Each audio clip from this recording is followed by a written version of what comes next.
Hello, everyone. Welcome back into the Fairbanks TV News. Mike Schultz with you once again. Hope you had yourself a good weekend. It wasn't too bad. A little chilly at times, but at least the wind wasn't blowing. It's cold today, too, but we're looking at a little warmer temperatures moving in with maybe some snow in the forecast. We'll talk about that in just a little bit. As you saw earlier, we're into the solstice. In fact, we had the solstice Saturday night celebrated, and then yesterday was the actual day itself. As you can see here, the solstice sun coming up. Bill Blizzard was able to capture that in another beautiful photograph. And as always, if you have a photograph to share, by all means, send it to photos@ktvf11.com. We'll share it with the rest of the audience. Your almanac looks like this. It's 4 below right now. After the high, well, that is the high for the day, 4 below. Last night it got down to 11 below for the overnight low. Record high in 1999 got up to 45 that day. In contrast, in 1961 dropped down to 51 below. Sunrise exactly 11 o'clock this morning, and the sun set this evening, or this afternoon, I should say, at 2:43, giving us 3 hours and 43 minutes of daylight. A gain of 9 seconds. I kind of used to get used to saying that. On the satellite radar, a little bit of moisture moving around, and some of this might work its way up past the Alaska Range. A little bit of opportunity for some cold air coming in from the west to help bring that moisture that we have hanging over us right now, change it into some snow starting tomorrow night, the way it looks right now. Not a real whole lot expected, but it is going to be a change. And as far as what's going on across the rest of the state, it's raining around Ketchikan, just cloudy skies at Juneau. Not too bad in Anchorage, 24 degrees and mostly cloudy skies there. Along the Aleutian chain, Cold Bay reporting with 29 degrees up and down the west coast. More clouds moving in with that next band of cold air moving in from the west. And over the north slope, 5 degrees above at Barrow.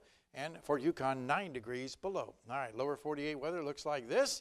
And we're looking at more rain moving across the Pacific Northwest. It hasn't worked its way down to California yet. Nice day in Las Vegas, 75. Kind of chilly in Denver, 37 degrees. A little snow falling around the Minneapolis-St. Paul area, 37 degrees there. Thunderstorms rumbling across the deep south around New Orleans, and a little rain over the northeast. Now on the satellite and radar, look at the big trough of low pressure. Really well defined here, and all that is helping to pull that cold air down from the north. All the way down far south is North Texas, where maybe Amarillo will see a little snow. And there's the rain and moving up the east coast and over the Pacific Northwest. It's not too bad. No real storms to talk about there. And the overall outlook for tomorrow is calling for severe storms to break out across the deep south. So that'll be interesting to watch that, and cool and damp over the northeast. And the overall outlook for the jet stream for later this week. Snow to breaking out across the Rockies, rain over the Pacific Northwest and down to the south, just some scattered showers with milder temperatures. Right back to Alaska we go. And for the northern sections, occasional flurries for Barrow, partly cloudy at Nome, and snow is likely in the Fort Yukon area. Here in the interior, we'll be looking at snow showers for Fairbanks and Delta Junction. A little snow is also likely in the Healy region. Over southeast Alaska, the rains will continue. Rain and wind for Ketchikan, and periods of rain expected in the Juneau region. Over to the southwest part of the state, looking at rain and snow for Cold Bay, partly cloudy skies at Bethel and also at Kodiak. And if you're heading on down the Anchorage area, for the most part, light snow is expected in Anchorage, maybe an inch or so, and snow showers at Homer with just cloudy skies at Valdez. All right, it's time once again for our kids' weather. Normally we'd have the kids here, but they're off on Christmas vacation. So we'll give you a weather fact. And in kids, like I said, are on break until January 6th. Pearl Creek Elementary will be the next guest.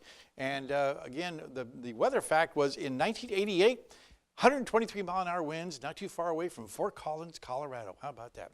As always, thanks to Mount McKinley Bank for sponsoring our Kids Weather Watch. And like I said, next week the kids will be with us as they return. Actually, in January 6th, they'll be with us returning from Christmas break. Here's your forecast for tonight. Cloudy and cold, occasional snow flurries, 11 degrees below zero. Tomorrow's forecast looking at 1 degree below zero and with a little snow developing by the evening hours. The extended forecast calling for Christmas Eve day. It will be light snow in the forecast with sunshine for Christmas Day. And then also looking at mainly partly cloudy to cloudy skies for the rest of the 5-day period. Overnight lows dropping down to the single digits below zero. Daytime highs, including Christmas Day, right around the single digits to double digits. That's about it.